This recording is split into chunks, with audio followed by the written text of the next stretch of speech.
Welcome to Loving Real Life. Have you ever just wished that life came with a user's manual?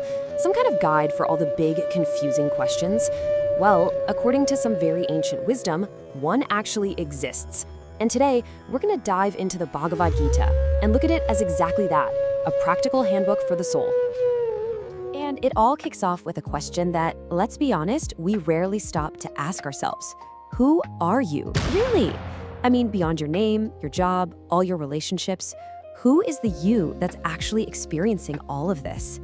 The Gita's answer? Well, it's a real game changer. The answer it gives is, on one hand, so simple, but on the other, incredibly profound. And it's this: you are not your body. The Gita draws this really sharp line in the sand between our physical form, which it calls a temporary vessel, and our true self, which it says is something completely timeless. And the contrast between the two is just stark. I mean, look at this. The body, right? It's temporary, it's born, it's gonna die, it's perishable, it changes all the time. But the soul? According to the Gita, it's the exact opposite, eternal. It's never born and it never dies.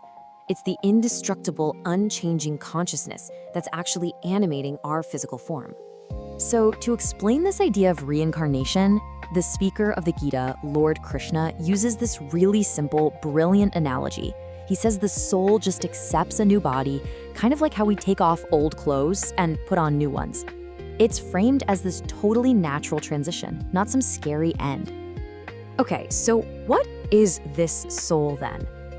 The text describes it as the very source of consciousness itself. It's this invisible, always active force, and this part is crucial. It's said to be inherently full of knowledge. That's not something we have to go out and learn, it's something we fundamentally are. But, this brings up a huge question. If the soul is so perfect and eternal and full of knowledge, then why is it stuck in this cycle of temporary, perishable bodies? The Gita calls this the soul's big predicament here in the material world. So, according to the Gita, here's how it happens. The soul gets trapped because it's constantly trying to satisfy the mind and the senses, which are incredibly powerful. And this constant chase for pleasure and satisfaction, well, that leads to material attachment, and that is what keeps the soul bound to this cycle of rebirth. The Gita describes it like a chain reaction, a real downward spiral. It all starts when we just think about sense objects. That thinking develops into attachment. Attachment then fuels desire or lust. And when that desire gets frustrated, anger follows. And from there, it's a straight shot to complete delusion, where our spiritual intelligence just gets lost. So what's the engine that powers this whole cycle? It's a concept called karma. And here, it's way more than just what goes around comes around. It's the total sum of all of a soul's actions and their reactions, like a cosmic balance sheet that the soul carries with it. And it's what determines the circumstances of its next life.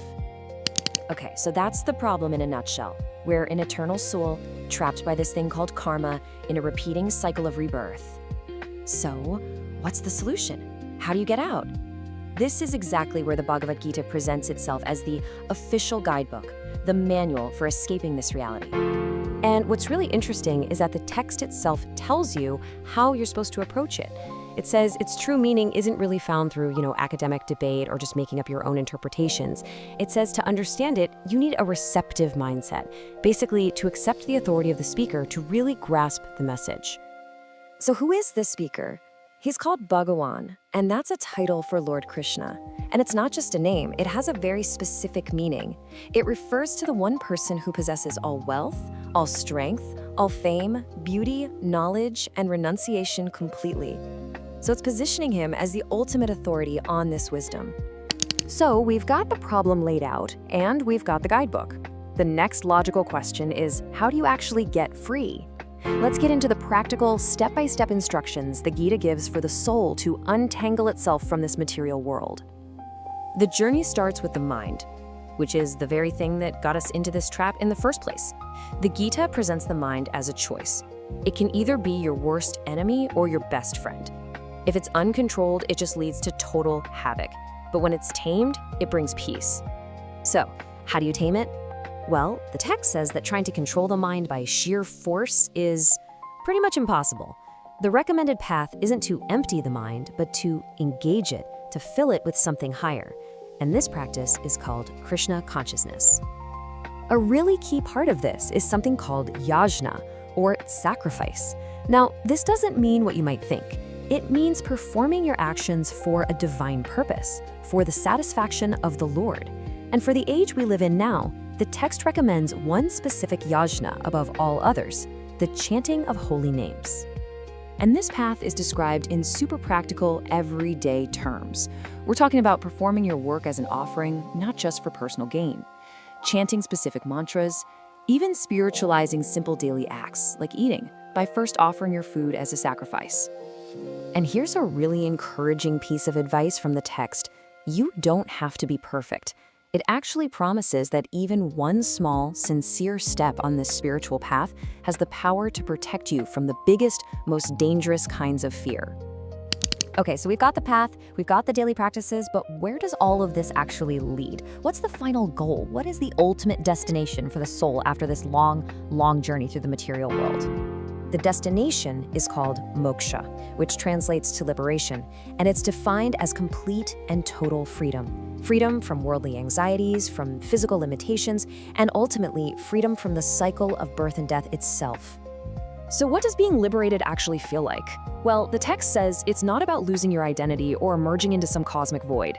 Instead, the liberated soul keeps its individuality, and it lives eternally in a state of pure bliss and knowledge, in a personal relationship with Krishna.